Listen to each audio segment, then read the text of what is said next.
En el año 2387, la galaxia estaba en guerra. Una civilización alienígena llamada los Vreth llevaba 3 siglos dominando el cosmos. Sus naves eran tan grandes como lunas.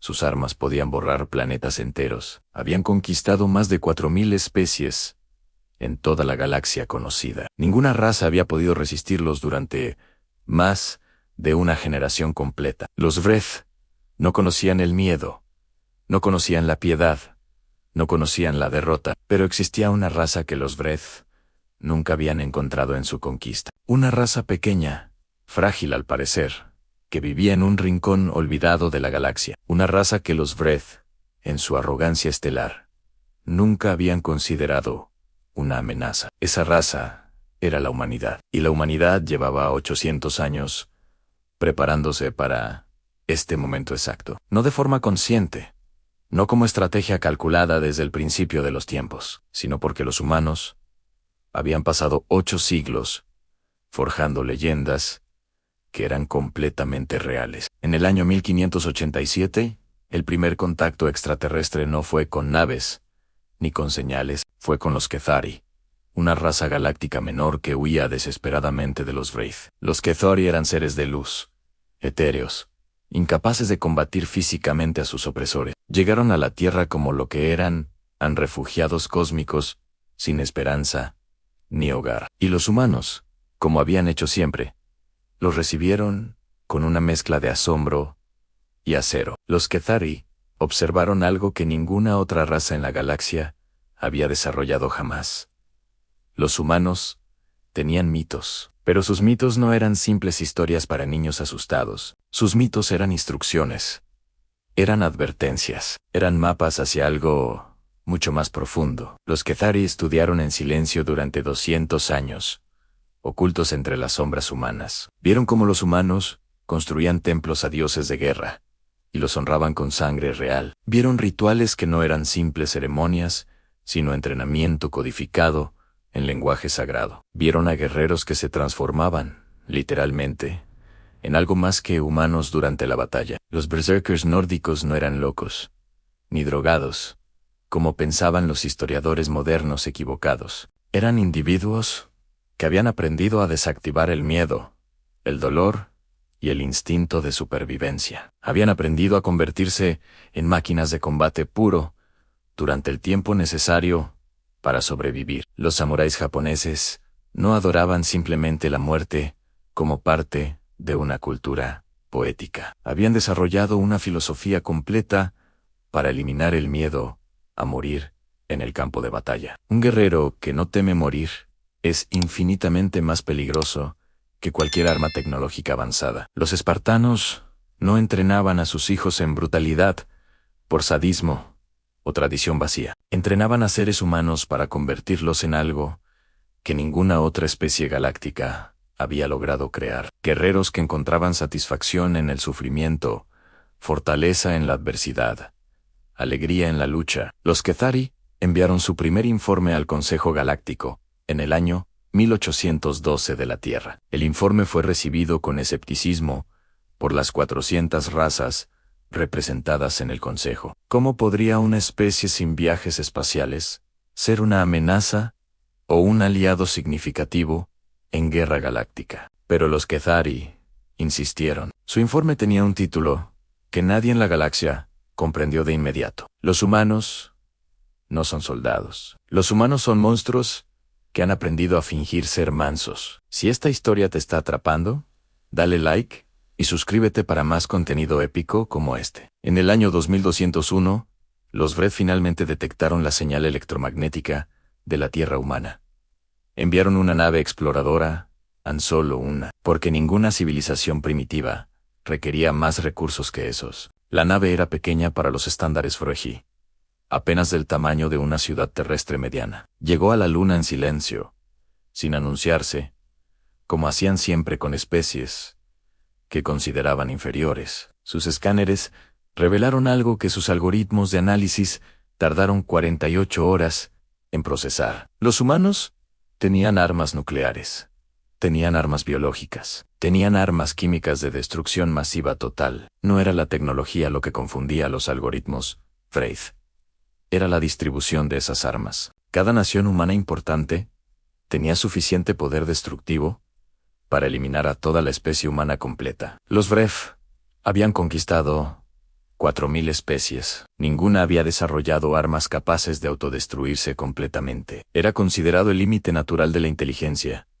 A ninguna especie racional se armaría para su propio fin. El comandante Wraith, Krixvoth, envió un mensaje a su alto comando con una sola frase de advertencia. Esta especie tiene algo que no he visto en 4.000 mundos. Necesitamos más información antes de actuar. El alto comando rechazó su solicitud. Eran primitivos, eran débiles, eran un planeta fácil de conquistar. Krixvoth fue reemplazado por un comandante más eficiente llamado Draxmul, conocido por su velocidad de conquista. Draxmul llegó con 3 naves de guerra completas. Quería demostrar que Krixvoth había sido un cobarde innecesario. Las 3 naves se posicionaron sobre las principales ciudades humanas. El 14 de marzo del año 2201, Draxmul envió un mensaje de rendición en 120 idiomas. Como era el protocolo Wraith estándar establecido, los humanos respondieron en exactamente 12 minutos, con un mensaje que ningún traductor Wraith procesó correctamente al inicio. Interesante. ¿A qué hora empieza la guerra? Necesitamos saber si podemos comer antes o si comemos después. Draxmul procesó la respuesta durante 3 horas. Sus asesores concluyeron que era un fallo de traducción menor. Ordenó una demostración de poder, el bombardeo de una ciudad deshabitada en el desierto de Arabia Saudita.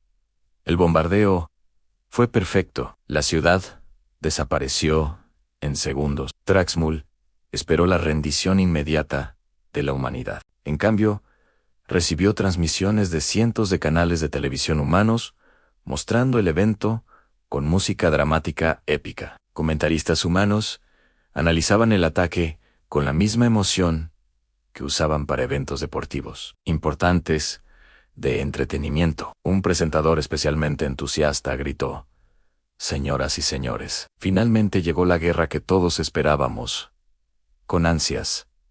Draxmul no entendía.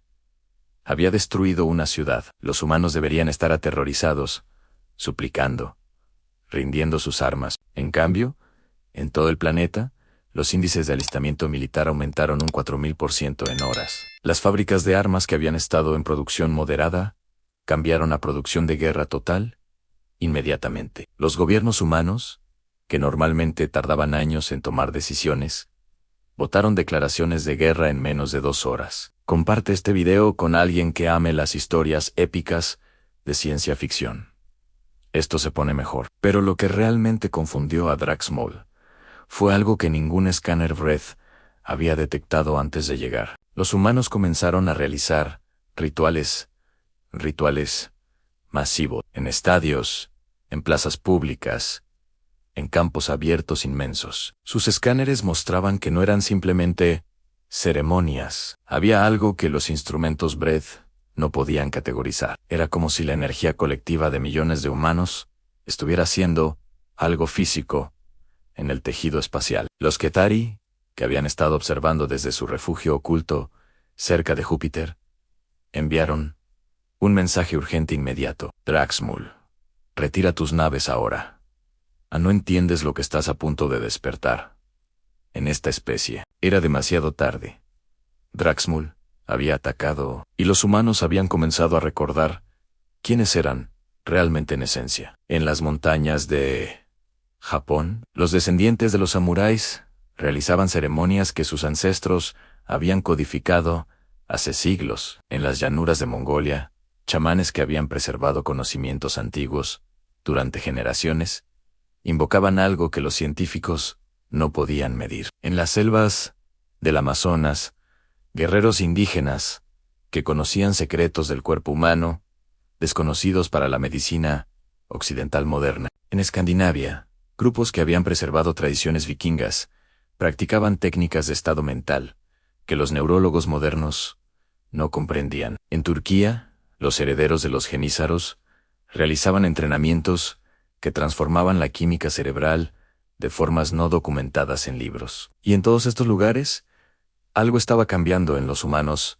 que participaban en esos rituales milenarios antiguos. Los escáneres Vreth comenzaron a registrar anomalías biológicas en los guerreros humanos que habían completado sus rituales ancestrales. Los niveles de adrenalina eran 4 veces superiores a lo que cualquier ser vivo conocido podía soportar sin morir. La velocidad de reacción neurológica había aumentado hasta niveles que los Freji consideraban biológicamente imposibles para cualquier especie. La tolerancia al dolor había aumentado tanto que los guerreros continuaban combatiendo con heridas que deberían ser instantáneamente letales. Draxmul envió la primera unidad terrestre. 1000 soldados Vresh, la élite de su fuerza de conquista galáctica completa. Eran los mejores guerreros de una raza que había conquistado 4000 mundos en 300 años de historia. Aterrizaron en un campo de batalla en Siberia, elegido por sus escáneres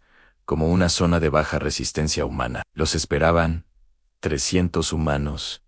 Han solo 300. Draxmul pensó que era un insulto a su fuerza de combate. Los 300 humanos no tenían uniformes modernos. Llevaban marcas pintadas en sus cuerpos, con patrones que parecían rituales. Algunos llevaban armas modernas, otros llevaban armas que parecían fabricadas a mano, arcaicas, primitivas, sin sentido tecnológico. El comandante de tierra Vreth, Vexnar, ordenó el avance. Esperaba que el combate durara menos de 10 minutos totales. 72 horas. Y de los 1000 soldados Vreth de élite, solo 203 regresaron a las naves. Dale like si quieres saber cómo los humanos ganaron esta batalla imposible. Suscríbete para no perderte nada. Vexnar presentó su informe a Draxmul, temblando, algo que ningún oficial Vreth había hecho en 300 años de historia. Comandante, los humanos no combaten como deberían combatir los seres vivos, racionales e inteligentes normales. ¿Qué quieres decir?, preguntó Draxmul, cuya confianza comenzaba a erosionarse por primera vez en su larga carrera militar. Cuando les disparamos, se caen. Pero luego, se levantan. Cuando les cortamos miembros, siguen combatiendo con los que les quedan. Eso es imposible, dijo el médico de la nave. Ningún ser vivo funciona así. La biología no lo permite. Lo vi con mis propios ojos, respondió Vexnar. Y hay algo más que debo reportar sobre lo que observé. Uno de los guerreros humanos recibió un impacto directo de nuestro cañón de plasma de nivel 4 completo. Eso debería haberlo desintegrado molecularmente, dijo el médico, genuinamente confundido por el reporte que estaba escuchando ahora. Deberían, pero solo lo derribó. Y cuando se levantó, sus compañeros lo miraron con lo que solo puedo describir. ¿Con qué?, presionó Draxmal, sintiendo, por primera vez en su vida, algo que se parecía al miedo verdadero, con orgullo. Lo miraron con orgullo, como si sobrevivir un disparo de plasma fuera algo completamente normal para ellos. En la nave de los Ketari, el anciano Letzar observaba los reportes con una expresión que sus compañeros reconocieron. No era sorpresa, era confirmación. Era la confirmación de 800 años de observación y documentación meticulosa y paciente. ¿Recuerdan el informe que enviamos al Consejo Galáctico hace casi 4 siglos? Preguntó el anciano a sus compañeros reunidos. El que nadie leyó seriamente, respondió su asistente Myrosel, cuya voz tenía un tono de amarga satisfacción antigua. Los humanos no son simplemente resistentes biológicamente. Su resistencia es psicológica, antes de ser física, en cualquier sentido. Han pasado 8 siglos desarrollando formas de ignorar lo que su cuerpo les dice que debería ser imposible hacer. Sus mitos no son entretenimiento, son instrucciones para desactivar los límites biológicos que todas las demás razas tienen programados. Letzar miró las pantallas que mostraban el combate en Siberia. Su expresión era compleja, mezcla de admiración y terror. Y ahora que alguien los ha atacado, están recordando todo lo que sus ancestros codificaron para exactamente este momento. En la Tierra, el general Hiroshi Yamamoto convocó una reunión de emergencia con los líderes militares del mundo completo. No era una reunión ordinaria de planificación estratégica. Era algo que los historiadores militares llamarían después el gran recordatorio. La tecnología Vreth supera la nuestra. En aproximadamente 200 años de desarrollo, comenzó el general, sin preámbulo alguno. Sus naves pueden destruir ciudades enteras. Sus soldados individuales tienen el doble de nuestra masa muscular y resistencia normal. Sus armas tienen mayor alcance, mayor potencia destructiva. Y sus sistemas de comunicación son instantáneos a escala galáctica completa. Un silencio cayó sobre la sala. Los generales y almirantes miraban las pantallas que mostraban las naves Vreth en órbita. Entonces, el general Yamamoto hizo algo que ninguno de sus colegas esperaba. Se permitió una pequeña sonrisa calculada. Sin embargo, tenemos algo que ellos no tienen. Algo que ninguna de las 4000 especies que conquistaron tenía tampoco. ¿Qué tenemos nosotros que 4000 civilizaciones más avanzadas no tuvieron? Preguntó el almirante Chun, con escepticismo visible. El general Yamamoto activó una pantalla que mostraba imágenes históricas de guerreros de todas las épocas y culturas humanas. Tenemos 800 años de entrenamiento para exactamente este tipo de guerra asimétrica, imposible, contra un enemigo superior en todo. Nuestros ancestros no sabían contra quién estaban preparándonos, pero sabían que algún día lo necesitaríamos con urgencia crítica. Comparte este video ahora mismo. La historia que viene en los próximos minutos va a dejarte sin palabras. La estrategia humana fue algo que los algoritmos militares Vreth nunca habían encontrado en 4000 conquistas anteriores completas. No era defensa posicional, no era ataque concentrado. No era nada que sus modelos de combate pudieran predecir correctamente. Era caos. Caos deliberado, calculado, orquestado por 1000 años de experiencia humana en guerras imposibles y desesperadas. Cada ciudad humana se convirtió en una trampa diferente, diseñada específicamente para las fortalezas y debilidades de los Vreth. En Ciudad de México, los soldados usaban el conocimiento de arquitectura azteca para crear laberintos que confundían a los Vreth. En Mumbai, pescadores y marineros convertidos en soldados usaban el conocimiento del océano para emboscadas que las naves Vreth no anticipaban. En Lagos, guerreros que conocían cada metro de la selva urbana luchaban una guerra de desgaste que duraba semanas enteras. En Sao Paulo, ingenieros habían convertido los edificios en fortalezas con trampas que habrían reconocido los arquitectos militares medievales, pero había algo más profundo que la táctica, algo que los Vreth no podían medir con ningún instrumento científico conocido. Los humanos cantaban mientras peleaban, en todos los idiomas,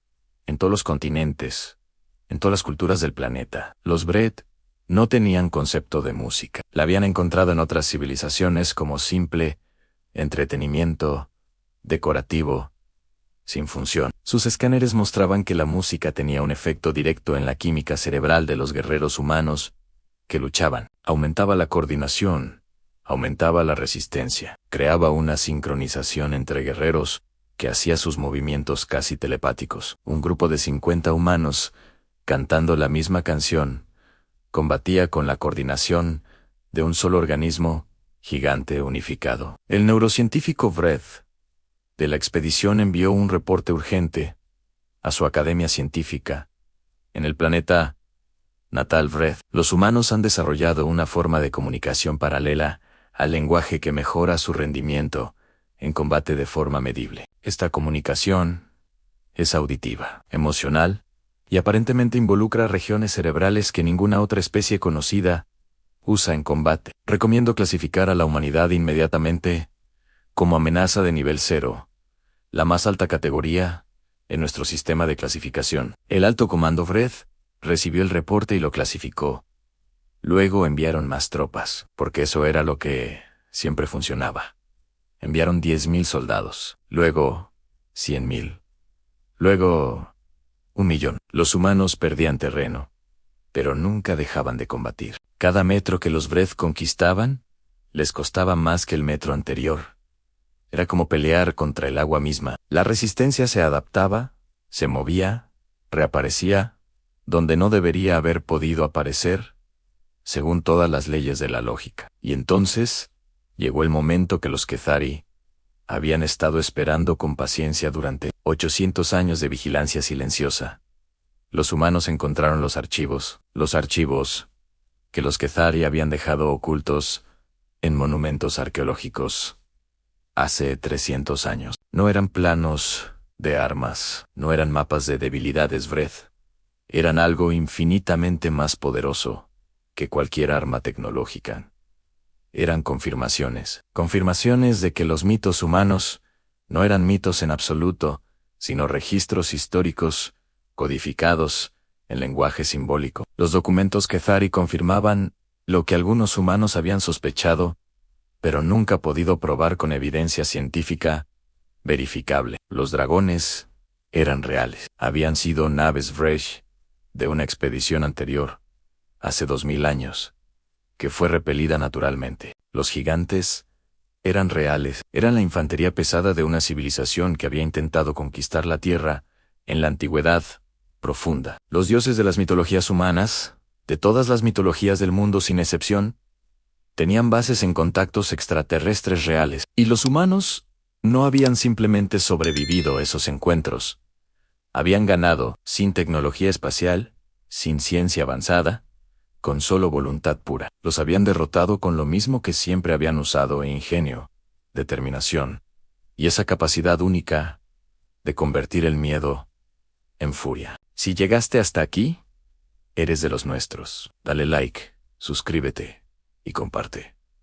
La batalla final viene ahora. El general Yamamoto leyó los documentos Ketori durante 12 horas, sin dormir, sin comer, sin apartar los ojos de las pantallas. Cuando terminó, no dijo nada durante una hora completa. Sus asistentes esperaban en silencio, sin atreverse a interrumpir su reflexión. Finalmente, el general habló, y sus palabras se transmitieron a todos los comandantes humanos en el planeta simultáneamente. Hemos hecho esto antes, no nosotros personalmente, pero nuestra sangre lo ha hecho. Nuestros huesos recuerdan, aunque nuestra mente olvide. Los Vreth creen que somos primitivos porque no tenemos naves estelares. Pero primitivo no significa débil en ningún idioma conocido. Un árbol joven puede ser flexible, donde un árbol viejo se quiebra. Somos jóvenes en el cosmos, pero somos acero. Esta noche hacemos lo que la humanidad siempre ha hecho, cuando algo más grande y más fuerte nos ha atacado sin razón. Hacemos lo imposible. Lo hacemos porque nadie nos dijo que era imposible cuando éramos niños aprendiendo a ser humanos completos. Y entonces el general Yamamoto hizo algo que ningún líder militar en 4000 mundos conquistados había hecho ante los Vreth. Apagó todas las comunicaciones con las naves Vreth. Silencio total. No más negociaciones, no más ultimátums, no más palabras vacías. Draxmul interpretó el silencio como derrota inminente. Sus asesores confirmaron que era el comportamiento típico antes de una rendición final. No era rendición. Era concentración. Un planeta entero, concentrándose en una sola cosa, con una claridad que borraba todo lo demás. En cada continente, en cada ciudad que aún resistía, los humanos realizaron el mismo ritual simultáneamente, sin coordinación aparente obvia. Recordaron a sus ancestros. Recordaron las historias que sus abuelos les habían contado. Recordaron los mitos que eran verdad. Y algo cambió en la bioquímica colectiva de la especie humana, que los escáneres Vreth registraron como un evento sin precedentes. El neurocientífico Vreth, que había enviado el informe anterior, envió uno nuevo. Su última transmisión, antes de que su nave fuera destruida. Los humanos han alcanzado un estado de sincronización colectiva que no tenemos palabras para describir en ningún idioma Vreth conocido. Sus cerebros están funcionando de forma coordinada a escala planetaria. Es como si el planeta entero fuera un solo guerrero unificado. No es tecnología. No es biología normal. Es algo que sus mitos llaman con palabras como espíritu y voluntad y alma. Recomiendo retirada inmediata y total. No porque no podamos, ganar militarmente, sino porque no sobreviviremos psicológicamente si continuamos aquí. El alto comando rechazó la retirada. Habían conquistado 4000 mundos, no iban a retirarse ante una especie sin viajes espaciales. Fue el error más costoso en 300 años de historia Vreth, y se dieron cuenta demasiado tarde para corregirlo adecuadamente. Los humanos contraatacaron usando algo que ningún modelo Vreth había considerado posible. Usaron sus propias naves, capturadas contra ellos, no las naves grandes, las naves pequeñas, las de reconocimiento, las que habían sido derribadas en los primeros días del conflicto. Ingenieros humanos, que habían pasado semanas estudiando los componentes, los habían modificado, no para hacerlos más potentes tecnológicamente. Los habían modificado para hacerlos menos predecibles, para que su comportamiento no coincidiera con ningún patrón en los algoritmos Vreth. Una nave Vreth, modificada por humanos, no volaba como una nave Vreth. Volaba como lo haría un piloto humano de guerra, con improvisación, con riesgo calculado, con esa disposición única humana a aceptar pérdidas, si el resultado justificaba el costo total. Los algoritmos de defensa Vreth no podían predecir comportamientos que violaban todas las reglas de táctica racional y supervivencia normal, porque los humanos no siempre jugaban para sobrevivir. A veces jugaban para que el enemigo no sobreviviera. La diferencia era crucial. Draxmul vio su flota reducirse desde 100 naves a 50 en 12 horas, desde 50 a 20 en las siguientes 6 horas. Pidió refuerzos al alto comando. Los refuerzos llegaron, y los humanos los recibieron como habían recibido todo en esta guerra imposible, con hambre, con una ferocidad que no disminuía con el tiempo, sino que aumentaba con cada hora de combate prolongado. Suscríbete ahora, si quieres ver el desenlace épico de esta historia. Comparte con tus amigos. Esto cambia todo. El anciano Cathori Lethzar solicitó audiencia con el Consejo Galáctico, usando el protocolo de emergencia máxima, por primera vez. El Consejo, que había ignorado sus informes durante 4 siglos, esta vez lo escuchó con total atención y silencio absoluto. Lo que están observando en el sistema solar humano no es una resistencia militar ordinaria. Comenzó Lethzar sin preámbulos. Es el despertar de algo que la galaxia no ha visto en millones de años, si es que alguna vez lo vio antes. Los humanos desarrollaron algo único en su historia, de 1000 años de guerras internas, conquistas, pérdidas y resurrecciones constantes. Desarrollaron una relación con el combate que ninguna especie galáctica tiene ni ha tenido en toda la historia registrada conocida. Para todas las razas que conocemos, la guerra es una herramienta, un medio para obtener recursos, territorio, poder o seguridad. Para los humanos, la guerra es algo más complejo. Es una forma de descubrir quiénes son en sus momentos más extremos. Sus mitos no son sobre ganar guerras, son sobre qué tipo de ser te conviertes cuando enfrentas lo imposible directamente. Aquiles no es famoso por ganar, es famoso por elegir morir joven con gloria en lugar de vivir viejo. Sin ella, Leónidas no es famoso por sobrevivir, es famoso por las Termópilas, donde 300 hombres detuvieron un ejército de millones en Juana de Arco. No es famosa por su estrategia militar, es famosa por creer lo imposible con suficiente intensidad para lograrlo. Los humanos han pasado 8 siglos interiorizando estas historias, no como entretenimiento, sino como instrucciones de comportamiento para crisis extremas. Y ahora que están en la crisis más extrema de su historia, están siguiendo esas instrucciones con una precisión que nos asombra. El Consejo Galáctico escuchó, en silencio, representantes de 400 especies que nunca en su historia habían visto a los Vreth retroceder. ¿Qué recomiendas, anciano?, preguntó la presidenta del consejo. ¿Una Ser Elari, de 3 metros de altura? Y voz como cristal. Lethzar tardó un momento antes de responder. 800 años de observación, culminando en esta recomendación, que cambiaría la galaxia para siempre. Recomiendo que hagamos lo que los Vreth Nunca harán lo que ninguna raza galáctica ha tenido la humildad de hacer antes. Recomiendo que pidamos ayuda, que vayamos a los humanos, no como benefactores que los salvamos, sino como aliados que los necesitamos. A los Red tienen más naves, mejores armas, más territorio. Pero los humanos tienen algo que los Red nunca podrán tener. Los humanos tienen la voluntad de pagar cualquier precio por lo que consideran justo, y eso los hace imbatibles a largo plazo.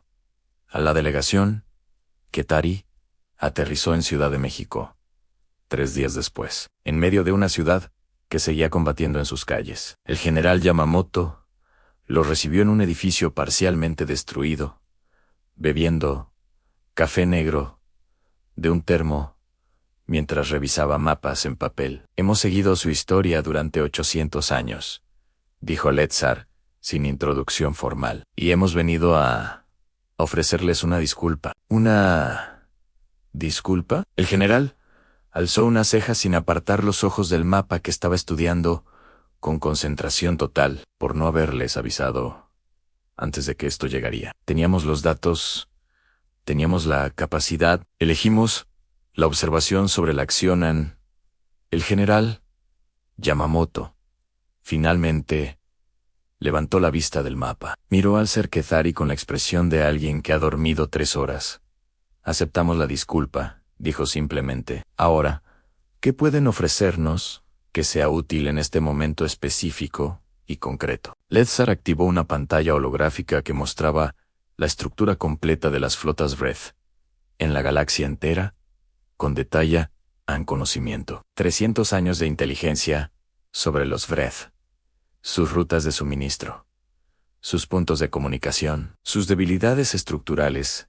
El general Yamamoto miró la pantalla durante 30 segundos. Luego llamó a su asistente con una voz absolutamente calmada y serena. Trae a los almirantes Chen, Okonkwo y Petrofan, y trae más café. Tenemos planificación estratégica que hacer esta noche sin dormir. Si sientes el peso de esta historia, dale like y comparte.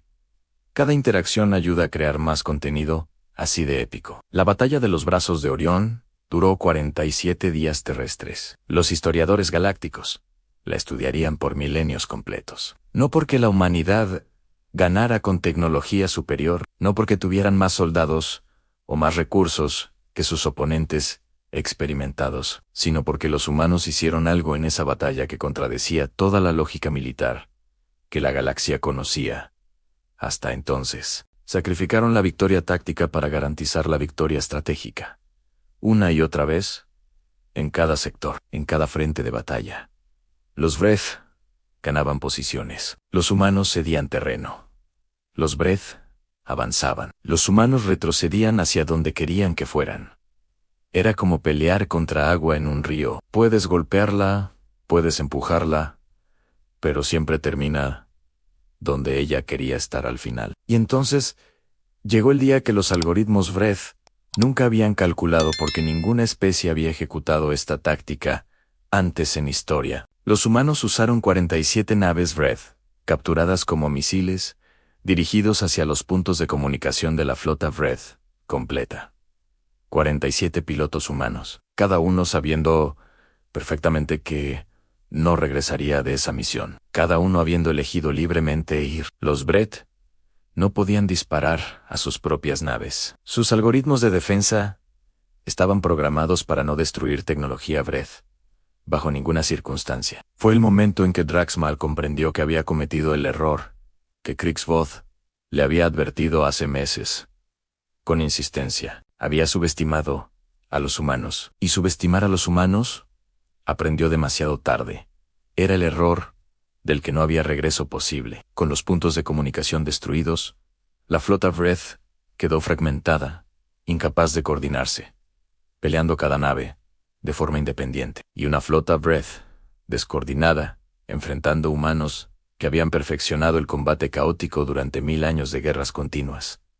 Era una masacre inevitable. No fue rápido, no fue limpio. Fue 83 días de combate que costó a la humanidad 30 millones de vidas humanas. 30 millones. El número se repitió en cada transmisión, en cada memorial, en cada momento de silencio que siguió al final de la guerra. Pero cuando la última nave Vreth abandonó el sistema solar humano, algo había cambiado en el cosmos que nunca volvería atrás. Los Vreth no habían sido derrotados totalmente, seguían siendo la potencia dominante en gran parte de la galaxia, conocida y explorada. Pero habían conocido algo que no habían experimentado en 300 años de conquistas ininterrumpidas y victorias absolutamente aplastantes. Habían conocido el costo real de atacar a una especie que había decidido que era mejor morir de pie que rendirse. Y en la galería de guerra del Palacio Vrege, donde colgaban los trofeos de 4000 civilizaciones conquistadas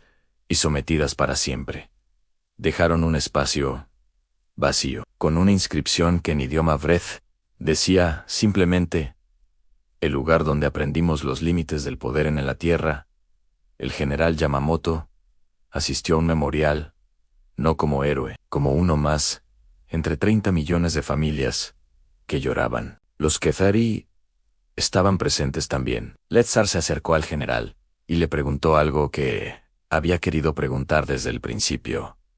¿Cuándo supiste que podían ganar? ¿Hubo un momento en que lo viste claramente con certeza absoluta ante tanta adversidad evidente? El general Yamamoto pensó durante un largo momento. En el memorial, miles de velas iluminaban los nombres de los caídos en silencio. Nunca supe que podíamos ganar, respondió finalmente, con honestidad absoluta y sin pretensión de falsa valentía heroica. Lo que supe fue que no podíamos rendirnos. Y cuando no puedes rendirte, la única dirección posible que queda es hacia adelante.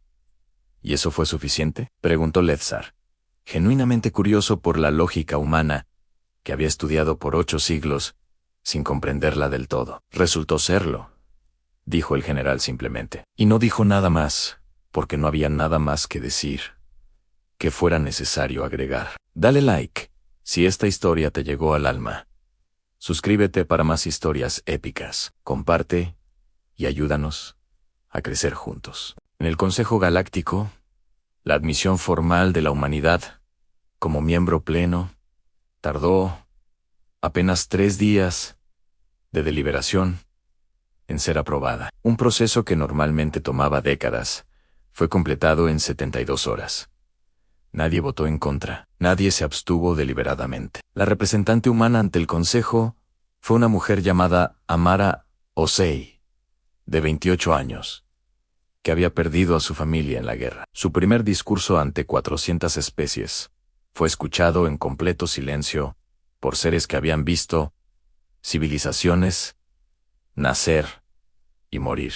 No venimos al Consejo como víctimas que buscan justicia por lo que sufrimos durante la invasión. Vreth a nuestro mundo, venimos como lo que siempre hemos sido, una especie que no sabe rendirse y que tiene la esperanza de que eso sea valioso para todos. 30 millones de los nuestros murieron en esta guerra que no buscamos y que no provocamos con ninguna acción nuestra deliberada, pero otros 30 millones nacieron durante esa misma guerra. Porque los humanos no dejamos de vivir solo porque algo intenta matarnos. Somos el único pueblo galáctico que celebra bodas en ciudades bajo bombardeo, que tiene hijos en trincheras, que canta en ruinas destruidas, no porque seamos insensibles al dolor, sino porque sabemos que la vida que no continuamos viviendo es la primera victoria del enemigo. Queremos ser parte de este consejo. Queremos contribuir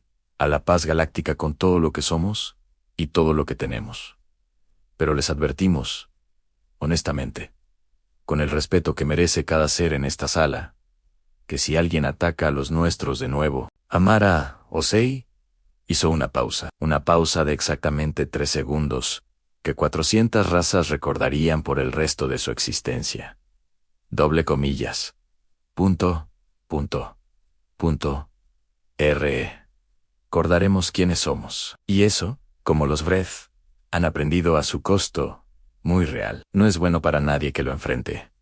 El silencio que siguió a sus palabras duró 45 segundos. 45 segundos de 400 razas procesando lo que acababan de escuchar. Luego, comenzando con los Kethori y expandiéndose a todo el hemiciclo galáctico en una ola que tardó 10 segundos en completarse totalmente. Aplausos en todas las formas en que 400 razas expresaban aprobación con sus diferentes anatomías, culturas y formas de comunicación. La humanidad había llegado a las estrellas, no como querían llegar, no como habían imaginado llegar en sus sueños de exploración pacífica. Habían llegado con cicatrices, con pérdidas, con el peso de 30 millones de nombres grabados en un muro en Ciudad de México. Pero habían llegado siendo exactamente lo que siempre habían sido, desde las primeras fogatas, en las primeras noches del Paleolítico Oscuro. Una especie que miraba la oscuridad y en lugar de huir,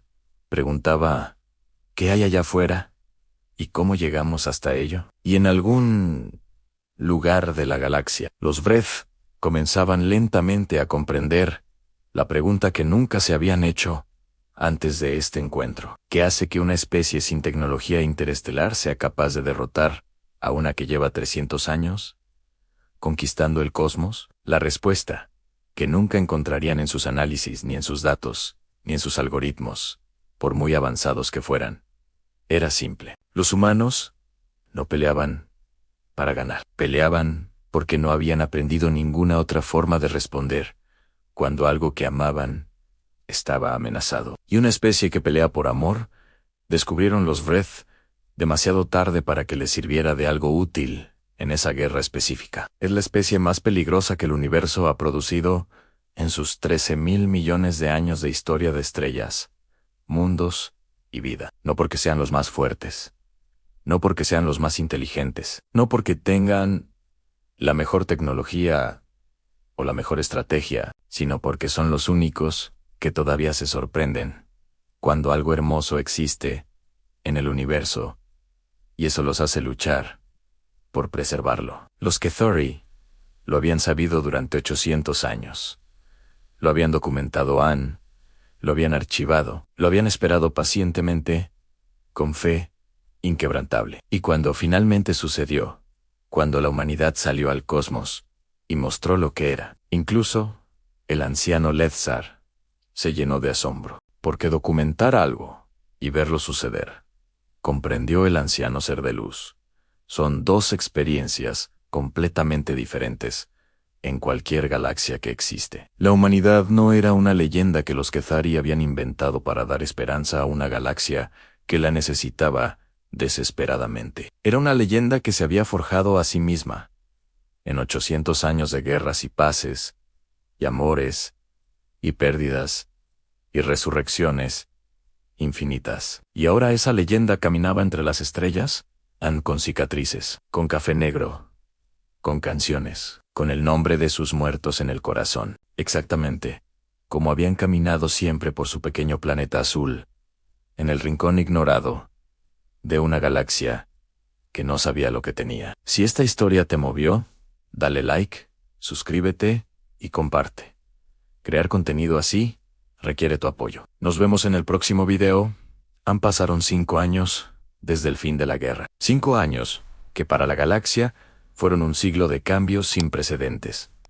La humanidad no descansó, no celebró durante demasiado tiempo, no se quedó mirando sus cicatrices como si fueran trofeos suficientes. Hicieron lo que siempre habían hecho, después de cada guerra en su historia, larga y brutal, y hermosa, y completamente impredecible. Construyeron, hicieron, y mientras lo hacían, aprendieron todo lo que podían aprender de las 400 razas que ahora eran sus aliadas. Los Kethari compartieron su tecnología de propulsión estelar, sin condiciones ni tratados complicados, ni negociaciones que duraran décadas interminables. Los Ilari compartieron sus sistemas de medicina avanzada que podían regenerar tejidos en horas que antes requerían meses de recuperación dolorosa. Los Miren compartieron sus técnicas de terraformación que convertían planetas inhóspitos en mundos habitables en generaciones,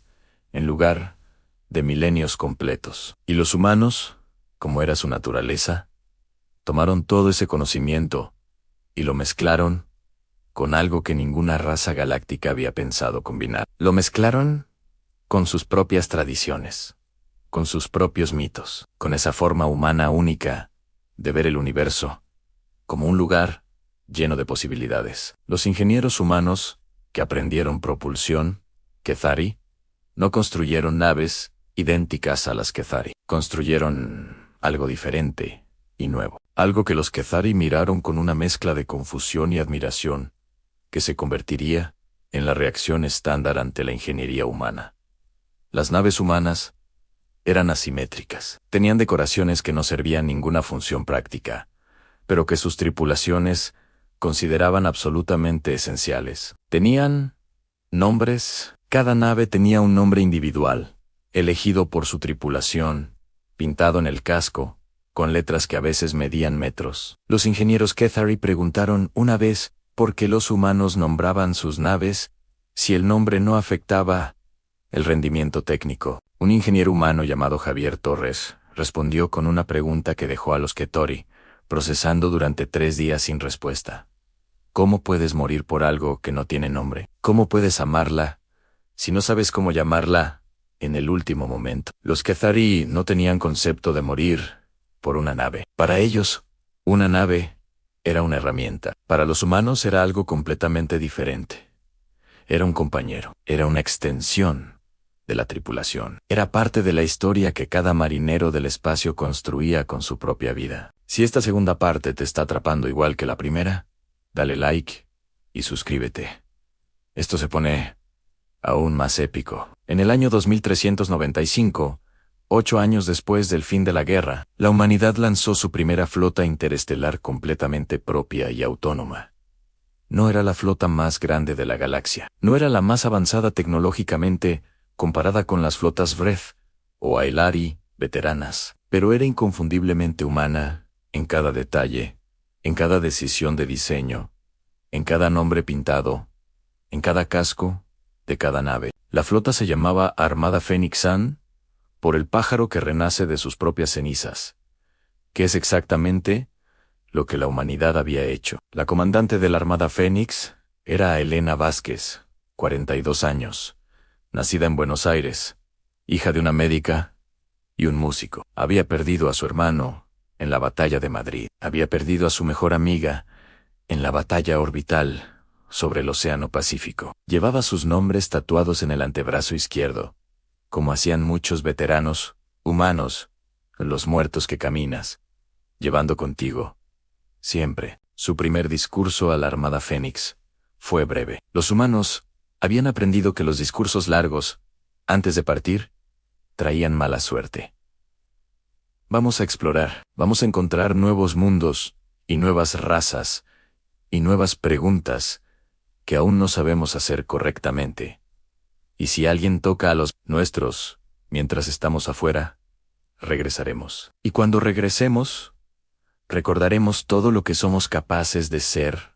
Hasta entonces, volemos, porque hay estrellas ahí afuera que llevan esperando millones de años a que alguien con suficiente curiosidad las visite. La flota partió en un martes por la mañana. Los humanos siempre partían en martes. Nadie sabía exactamente por qué, pero nadie lo cambiaba. Había cosas que los humanos hacían sin razón lógica, aparente, que de alguna forma funcionaban, y la galaxia había aprendido a no cuestionarlas. En el espacio profundo, más allá del sistema solar, más allá de las rutas comerciales establecidas por las razas galácticas antiguas y conocidas, la Armada Fénix encontró algo que ningún explorador galáctico había reportado en 10.000 años de cartografía estelar, sistemática y detallada. Un sistema de 7 planetas, todos ellos con atmósferas respirables, todos ellos con agua líquida, todos ellos aparentemente inhabitados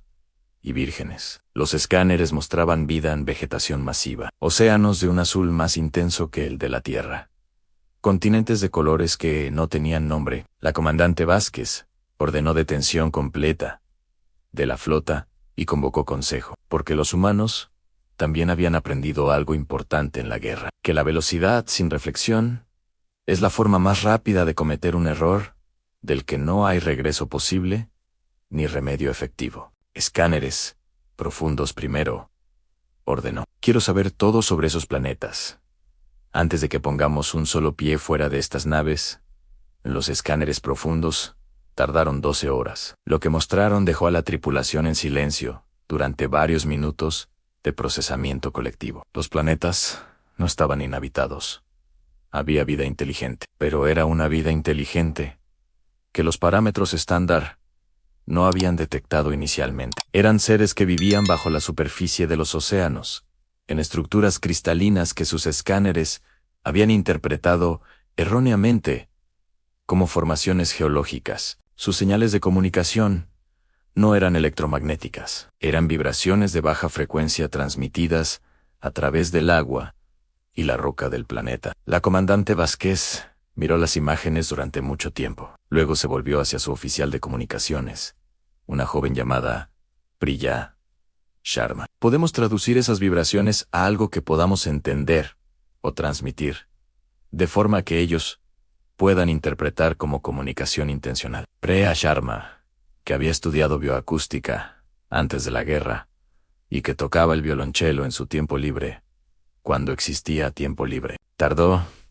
6 horas. 6 horas en las que nadie en el puente de mando habló más de lo absolutamente necesario para las operaciones básicas. Creo que puedo hacer algo, dijo finalmente. No será perfecto. Será como intentar hablar español tocando solo percusión, pero será algo real. ¿Qué vas a decirles?, preguntó la comandante, sabiendo que en este momento Priya Sharma era la persona más importante de toda la flota. Priya Sharma pensó durante un momento, luego sonrió de la forma en que los humanos sonríen cuando han decidido algo importante. Definitivamente. Lo mismo que siempre hemos dicho cuando llegamos a un lugar nuevo, Anola. Existimos. ¿Podemos ser amigos? ¿Tienen algo para comer aquí? Comparte este video con alguien que necesite ver lo que la humanidad puede ser en su mejor versión posible. Comparte ahora. El primer contacto con los seres que llamarían los Aquen tardó 3 semanas en producir algo que pudiera llamarse comunicación bidireccional real. 3 semanas de paciencia humana, que para una especie que había construido las pirámides y la muralla china era en realidad relativamente poco tiempo. Los Haken eran inteligentes, eran cautelosos. Habían detectado las naves de la Armada Fénix desde el primer momento de su llegada al sistema, y habían estado observando, evaluando, decidiendo si los visitantes eran una amenaza o una oportunidad, o simplemente algo demasiado nuevo para categorizar. Cuando finalmente respondieron a las vibraciones de Priya Sharma, lo hicieron con una complejidad que tomó otros 5 días en comenzar a descifrar. El primer mensaje que los humanos comprendieron de los Aquen fue una pregunta, una sola pregunta, transmitida en cientos de frecuencias simultáneas. ¿Son ustedes los que detuvieron a los cazadores del vacío? Así llamaban los Haken a los Vreth, los cazadores del vacío. Apropiadamente descriptivo. La comandante Vázquez respondió ella misma, sin consultar protocolos, sin llamar al Consejo Galáctico. Porque a veces la respuesta correcta es simple. Sí, somos nosotros. Los cazadores del vacío atacaron nuestro mundo, y les dimos motivos para no volver a intentarlo en mucho tiempo. El silencio que siguió duró exactamente 48 horas. 48 horas en las que la Armada Fénix esperó sin moverse. Los humanos eran buenos, esperando cuando la espera valía la pena. Habían aprendido eso en miles de años de caza, de cultivo, de pesca. Luego los océanos de los 7 planetas comenzaron a brillar simultáneamente con una luz azul que los escáneres no podían explicar completamente. Era la respuesta de los Haken, no en palabras, no en vibraciones, en algo que todos, en la Armada Fénix, sintieron más que vieron. Era gratitud, era alivio, era la emoción colectiva de una civilización que había estado escondida durante siglos, por miedo a ser cazada. Y ahora, porque unos seres de un pequeño planeta azul habían dicho no con suficiente convicción para que el universo entero lo escuchara. Los Aquen podían por primera vez en generaciones brillar sin miedo de que ese brillo atrajera a los cazadores del vacío hacia ellos. La comandante Vázquez miró esa luz azul durante mucho tiempo. Luego se volvió hacia su tripulación con los ojos brillantes, por razones no especificadas. «Anoten en el registro», dijo con voz completamente controlada. «Primer contacto exitoso con civilización Aquen. Resultado, an positivo. En todos los sentidos». Nadie comentó que los ojos de la comandante brillaban. Era uno de esos momentos que los humanos protegen con silencio porque son demasiado reales para palabras. Dale like si estás sintiendo esto. Suscríbete para no perderte nada. Quedan los momentos más épicos de esta historia increíble. En la Tierra, las noticias del contacto con los Aquen llegaron con un retraso de 17 horas, debido a la distancia interestelar calculada. Cuando llegaron, fueron transmitidas en todos los canales, en todos los idiomas, con la misma música que usaban para los eventos más importantes. Amara Ose, que ahora era la embajadora humana permanente ante el Consejo Galáctico, recibió la noticia en medio de una sesión de negociaciones. Pausó la sesión sin disculparse. Leyó el reporte completo. Luego lo pasó a Lethzar, que estaba sentado a su lado como asesor permanente. El anciano Ketari leyó el reporte con la velocidad de un ser que había vivido 400 años y procesaba información de forma diferente. Luego miró a Amara Osei con una expresión que en su especie significaba algo entre admiración profunda y humildad genuina ante lo inesperado. Su especie lleva menos de 10 años en el cosmos y ya están haciendo lo que tardamos nosotros 4 siglos en aprender a hacer bien. ¿Qué es eso?, preguntó Amara Osei. Aunque por el tono del anciano, ya sabía que la respuesta sería algo que le gustaría escuchar. Hacer que los que están escondidos por miedo se sientan seguros para salir. Eso es lo más difícil que existe en diplomacia galáctica real.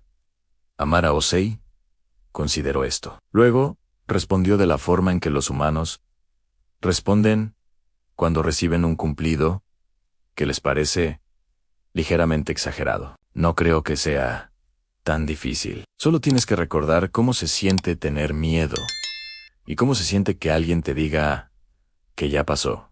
Aletzar guardó silencio, porque a veces la sabiduría más profunda viene envuelta en la simplicidad de alguien que no sabe qué es sabiduría. Mientras tanto, en el espacio profundo, la Armada Fénix había comenzado lo que sus tripulantes llamaban informalmente la segunda misión de la flota: mapear los mundos Aquen, no para conquistarlos, ni para explotarlos, ni para incorporarlos al Consejo Galáctico antes de que ellos lo pidieran, sino porque los Aquen habían pedido algo específico que tomó otras 2 semanas de traducción para que la Armada Fénix comprendiera completamente. Los Aquen querían que los humanos contaran sus historias. Querían escuchar los mitos humanos transmitidos en vibraciones a través de sus océanos. No porque los Aquen fueran ingenuos o simples, sino porque habían pasado siglos monitoreando señales Breji y sabían lo que era una cultura sin mitos. Una cultura sin mitos,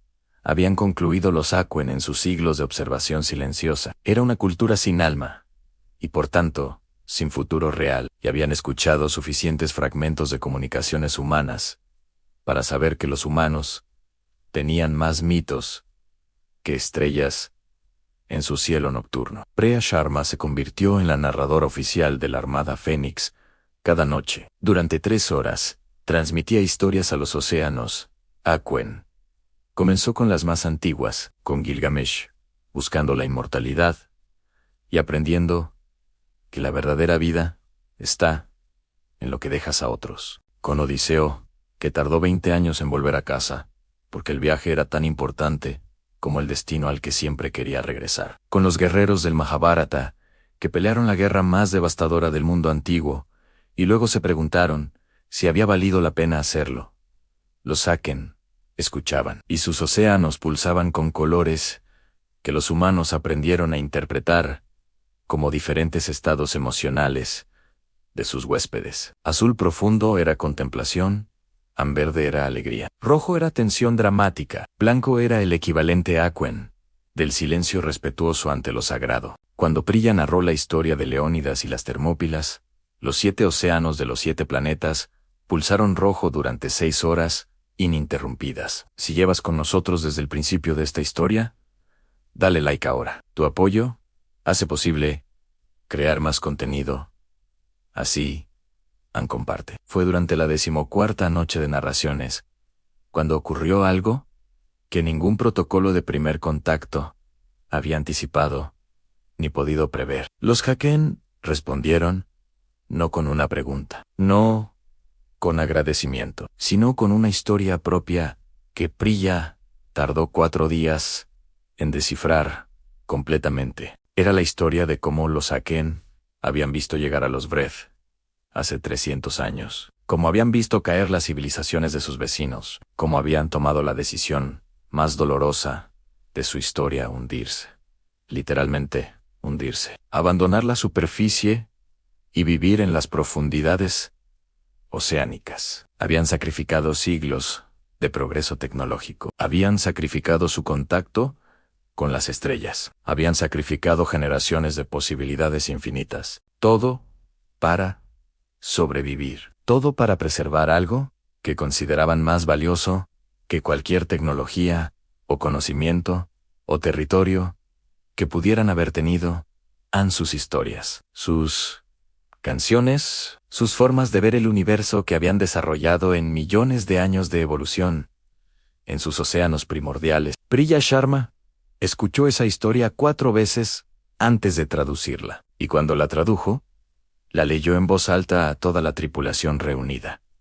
Nadie habló cuando terminó. El silencio de la Armada Fénix duró exactamente el tiempo que tardó la comandante Vázquez en comprender completamente. Son como nosotros, dijo finalmente, no como observación, como reconocimiento, como el momento en que 2 espejos se encuentran y se ven mutuamente. Hicieron lo mismo que nosotros hemos hecho siempre. Cuando algo más grande los atacó, encontraron la forma de sobrevivir que nadie esperaba. A nosotros peleamos. Ellos se escondieron. Métodos diferentes, misma determinación fundamental de que su historia no terminaría ese día, ni ese siglo. Los Aquen y la humanidad firmaron el primer tratado de alianza formal entre 2 civilizaciones que no habían tenido previo contacto de ninguna clase. No fue un tratado largo, no tenía páginas de cláusulas legales, ni condiciones complicadas, ni protocolos de implementación que requerían equipos de expertos. Tenía 2 párrafos. El primero decía, existimos a los 2. Y eso es suficiente razón para protegernos mutuamente de los que querrían que no existiéramos. El segundo párrafo decía, compartiremos nuestras historias, porque las civilizaciones que comparten historias no pueden volverse enemigas sin traicionarse a sí mismas. El Consejo Galáctico recibió una copia del tratado. Letzar la leyó 3 veces, antes de presentarla al Pleno, con una nota adjunta personal. La nota decía simplemente, he vivido 400 años y he visto miles de tratados. Este es el único que no necesita abogados para interpretarlo en el espacio profundo. La Armada Fénix continuó su exploración, pero algo había cambiado después del contacto con los Aquen en todos sus miembros. Ahora buscaban no solo mundos nuevos, sino historias nuevas, razas que tuvieran algo que contar y que necesitaran escuchar algo a cambio. Encontraron a los Tresh, insectos gigantes, que habían desarrollado una civilización de ingeniería imposible, sin nunca haber tenido concepto de guerra directa. Encontraron a los Bel, seres de gas que vivían en las atmósferas de gigantes de gas, y que pensaban en escalas de tiempo de milenios, no años. Encontraron a los Nur, una raza que había alcanzado lo que llamaban la paz final hace 10.000 años, y que no entendían para qué servía la historia. Con los Nur hubo un momento que la comandante Vázquez registraría como el más difícil de toda la misión exploratoria de la Armada Fénix. Un representante Nur, un ser de apariencia casi humana, pero con ojos que miraban como si vieran 10.000 años hacia el futuro constante, le preguntó a la comandante Vázquez ¿Por qué los humanos seguían recordando sus guerras, si las guerras ya habían terminado hace tiempo suficiente? ¿Para qué sirve recordar el dolor si el dolor ya pasó? ¿No es más eficiente simplemente optimizar hacia el futuro y olvidar lo anterior? La comandante Vázquez pensó durante mucho tiempo. Era una pregunta que merecía una respuesta honesta, y no simplemente diplomática o conveniente. Recordamos, porque los que murieron existieron, y si los olvidamos, es como si nunca hubieran existido. Y eso sería la segunda muerte para ellos. Pero la ineficiencia del dolor, insistió el Sernur, ¿no los ralentiza en su desarrollo colectivo como especie hacia metas más elevadas y eficientes? Probablemente, admitió la comandante. Pero el dolor nos recuerda por qué el desarrollo importa. Sin él, ¿para quién estamos desarrollándonos exactamente? El Sernur no tuvo respuesta para eso, y en el silencio que siguió, la comandante Vázquez vio algo en sus ojos de 10.000 años. Una pregunta que los Nur llevaban quizás milenios sin poder hacer, porque habían olvidado la emoción necesaria para formularla correctamente. La pregunta era, ¿qué se pierde cuando se pierde el dolor? Y ningún algoritmo de optimización que los Nur habían desarrollado podía responderla. Suscríbete y activa las notificaciones. Dale like si esta historia te está haciendo pensar de formas nuevas. Comparte con quien la necesite. En el año 2401, 12 años después de la guerra, los Vreth hicieron algo que el Consejo Galáctico no había esperado en sus análisis estratégicos. Enviaron un mensajero, Han Solo 1, una nave pequeña, sin armamento, con una sola ocupante, que llegó a la estación espacial humana, cerca de Marte. En la ocupante era una Vreth llamada Crixvoth, el mismo oficial que había advertido contra atacar a los humanos, y había sido ignorado completamente. Había sobrevivido los 12 años en el equivalente Vreth de la marginación política, que para ellos era más doloroso que cualquier herida física. Crixvoth solicitó audiencia con la embajadora Amara Osei. A la solicitud fue procesada en el Consejo Galáctico con considerable debate y tensión. Muchas razas recomendaron rechazarla. Los Vreth habían matado a 30 millones de humanos. ¿Qué conversación podía comenzar con esa cuenta pendiente? Amara Osei tomó la decisión ella sola, sin consultar protocolos ni precedentes, porque a veces los líderes deben decidir lo que los protocolos no pueden. La recibo, Han Solan, sin escoltas, sin intérpretes oficiales, sin registro oficial de la conversación. Solo 2 individuos en una sala hablando. Sus asesores protestaron. El consejo protestó. Ledzar, que la conocía mejor que nadie en esa estación espacial, simplemente asintió con comprensión. Sabía lo que Amara Osei estaba haciendo. Estaba siendo humana, completamente indefensa y valientemente humana, ante algo enorme e incierto. La conversación duró 4 horas. Nadie supo exactamente qué se dijo en esa sala. Solo lo que Amara Osei reportó después al consejo. Crixvoth vino a decir lo que su alto comando nunca dirá oficialmente, que cometieron un error al atacarnos y que pagan por ese error todavía. No es una disculpa formal, no es un tratado de paz, es algo más pequeño y más real que cualquiera de esas cosas formales e institucionales. Es un ser que vino a mirarnos a los ojos y admitir que nos vio como debimos ser vistos desde el principio, y que nadie le escuchó en el Consejo Galáctico. Procesó este reporte en silencio. Luego la presidenta Hilary hizo la pregunta que todos pensaban, pero ninguno quería ser primero. ¿Y usted, embajadora? ¿Qué respondió usted a Crixvoth durante esas 4 horas que estuvo sola con ella en esa sala sin testigos? Amara Osei miró sus manos durante un momento. En su antebrazo izquierdo, los nombres de sus muertos seguían ahí permanentes y inquebrantables. Le conté sobre mi hermano. Le conté cómo era. Le conté lo que amaba y lo que odiaba y lo que nunca pudo terminar, porque murió y ella me escuchó. 4 horas. Me escuchó, y al final me preguntó cómo se llamaba. Solo eso.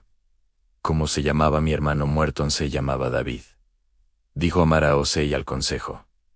Y su voz no tembló, porque había aprendido a llevar ese nombre, como los veteranos llevaban tatuajes. Y Crixfoth repitió el nombre. En su idioma es difícil de pronunciar, pero lo intentó 3 veces, hasta que lo dijo como debía decirse. ¿Y eso?, dijo Amara Osei, mirando a 400 razas que no entendían completamente lo que estaba diciendo. Fue suficiente para ese día. No todas las razas del consejo comprendieron, pero los que habían observado a los humanos el tiempo suficiente comprendieron perfectamente sin necesidad de más.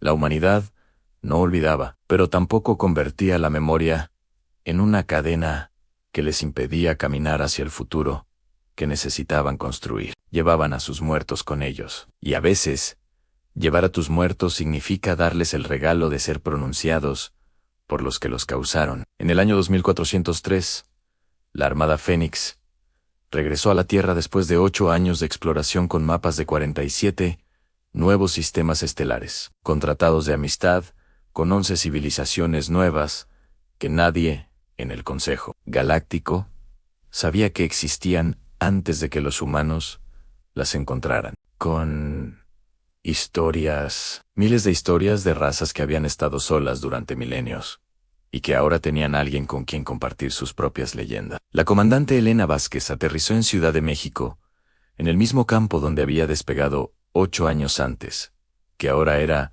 un parque memorial. Había envejecido, tenía más cicatrices, tenía más nombres tatuados en su antebrazo, había dejado parte de su tripulación entre las estrellas para siempre. Pero tenía en los ojos algo que los médicos que la examinaron no supieron cómo registrar en ningún formulario médico estándar disponible. Era la expresión de alguien que ha ido al borde del mapa, ha mirado lo que hay más allá, y ha regresado sabiendo que vale la pena cada paso. En la conferencia de prensa que siguió, le preguntaron qué era lo más importante que había aprendido en 8 años de exploración interestelar activa. Pensó durante un momento.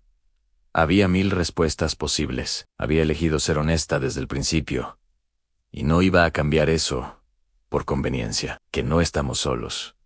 No lo hemos estado nunca. Y que la mitad del cosmos ha estado esperando a que alguien llegara con suficiente curiosidad para preguntar. ¿Y la otra mitad?, preguntó un periodista desde el fondo de la sala, con el tono de alguien que espera una respuesta fácil y dramática. La otra mitad está esperando a que alguien llegue con suficiente valentía para quedarse cuando la respuesta sea más complicada de lo esperado. Dale like si esta historia te recordó por qué los seres humanos somos extraordinarios.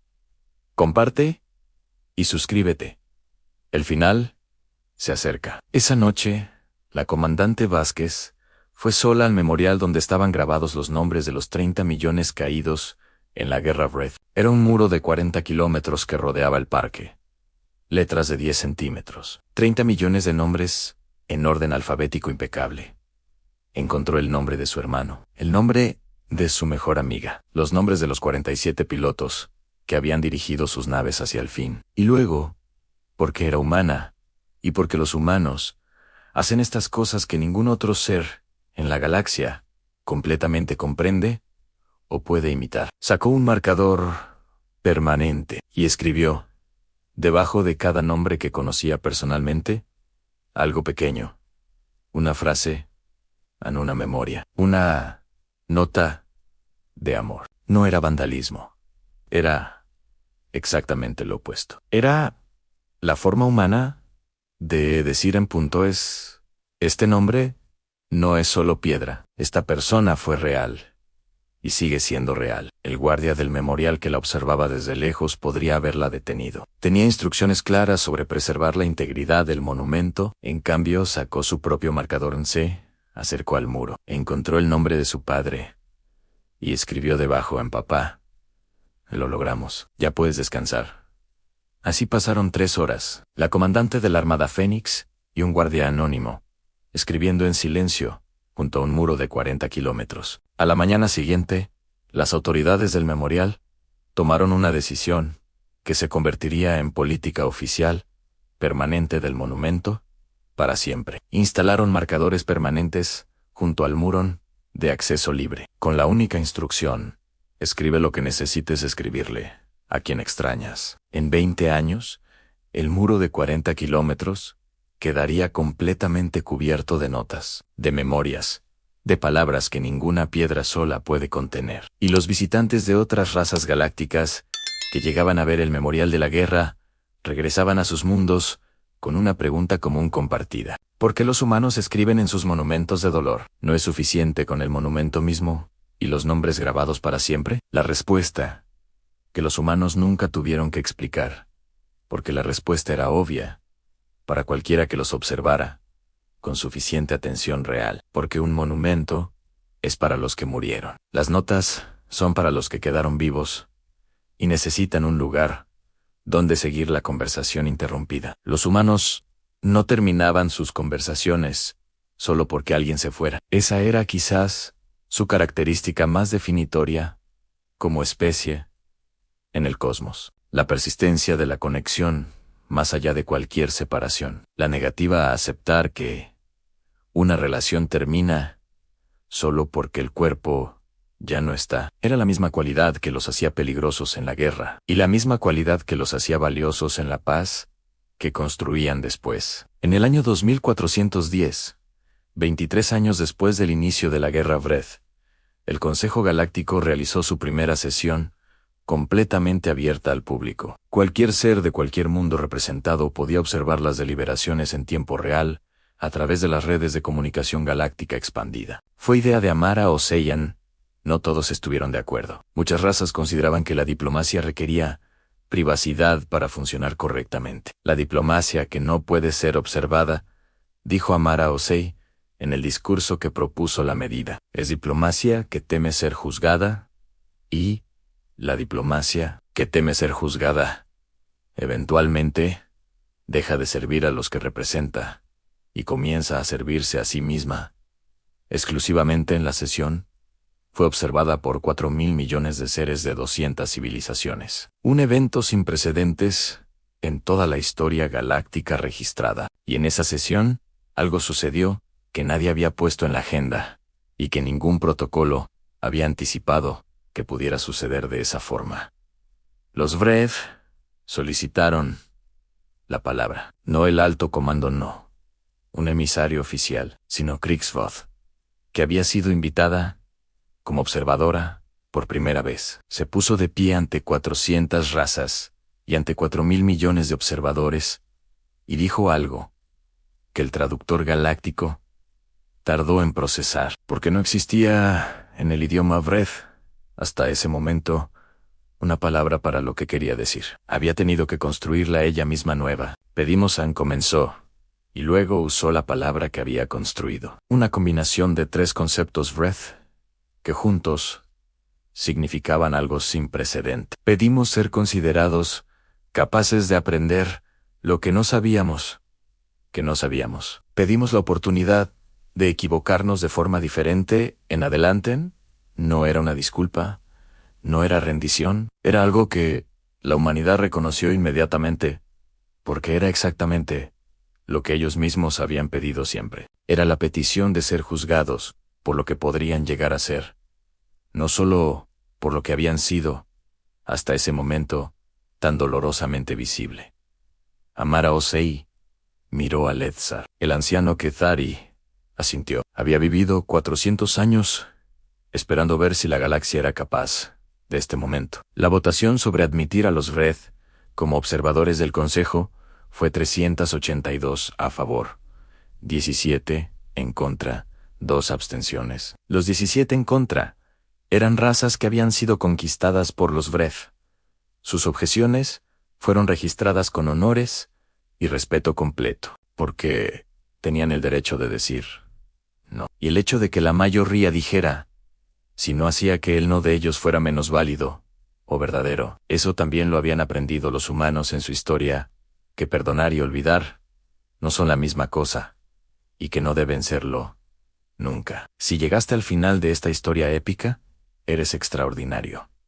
Dale like, suscríbete y comparte. Esto fue hecho para ti, con todo. Esa noche, Amara Osei llamó a la comandante Vázquez desde la estación espacial donde se había celebrado la sesión histórica del Consejo. ¿Lo viste?, preguntó. Era una pregunta innecesaria, porque por supuesto que la comandante había visto la sesión, como 4.000 millones de seres. Lo vi, respondió la comandante desde la Tierra, donde era de madrugada, y el cielo estaba lleno de estrellas, que ahora tenían nombres conocidos. ¿Qué crees que va a pasar ahora?, preguntó Amara Osei, no como embajadora evaluando estrategias, sino como ser humano, que necesita hablar con alguien. La comandante miró el cielo durante un momento, las mismas estrellas que habían mirado sus ancestros, sin saber que había en ellas esperando. Va a pasar lo mismo que siempre pasa, dijo, finalmente. Habrá problemas que no anticipamos, habrá momentos en que queramos rendirnos por cansancio. Habrá razas que no entiendan nuestros chistes. Habrá malentendidos que duren décadas antes de que alguien encuentre las palabras correctas para resolverlos. Ni habrá momentos, como el de hoy, donde algo que parecía imposible se vuelve real, porque alguien decidió intentarlo, de todas formas sin garantías. ¿Y eso es suficiente para ti?, preguntó Amara Osei, con la voz de alguien que lleva 23 años cargando un peso que no pidió cargar. La comandante Elena Vázquez sonrió, una sonrisa que nadie podía ver, porque era de noche, y estaba sola en un campo mirando las estrellas. Me preguntaste lo mismo después de la guerra. ¿Recuerdas lo que respondí?, dijo la comandante, en voz tranquila y completamente convencida de todo. Que resultó serlo, respondió Amara Osei, y en su voz había algo que era parte sonrisa, y parte lágrima, y parte todo lo que no tiene nombre. Exacto, dijo la comandante. Siempre resulta serlo. Esa es la única certeza que tenemos. Y sinceramente, no necesitamos ninguna certeza más que esa. Las dos mujeres se quedaron en silencio durante un momento, en la estación espacial y en el campo de la Tierra, mirando las mismas estrellas que 800 años de leyendas humanas habían preparado a la especie para merecer, sin saberlo, sin planearlo, simplemente siendo. Y en algún lugar entre esas estrellas, los Aquen brillaban en sus océanos, los Kethari navegaban hacia mundos nuevos, los Vreth aprendían a dudar, y 47 pilotos, que habían dirigido sus naves hacia el fin de la batalla orbital, estaban grabados en un muro en Ciudad de México, con notas debajo de sus nombres escritas, por los que los amaban, y que continuaban la conversación, aunque el silencio fuera la única respuesta posible. Porque eso es lo que hacen los humanos, continúan.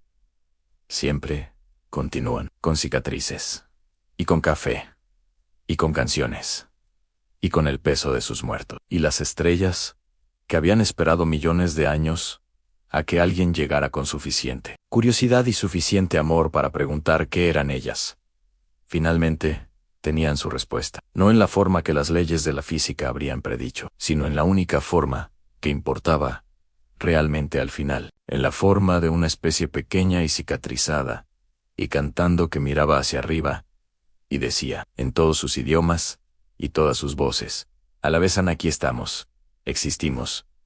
Hemos estado esperando encontrarlos a todos, y no vamos a irnos, ni a callarnos, ni a dejar de intentar conocerlos. Mejor, en fin.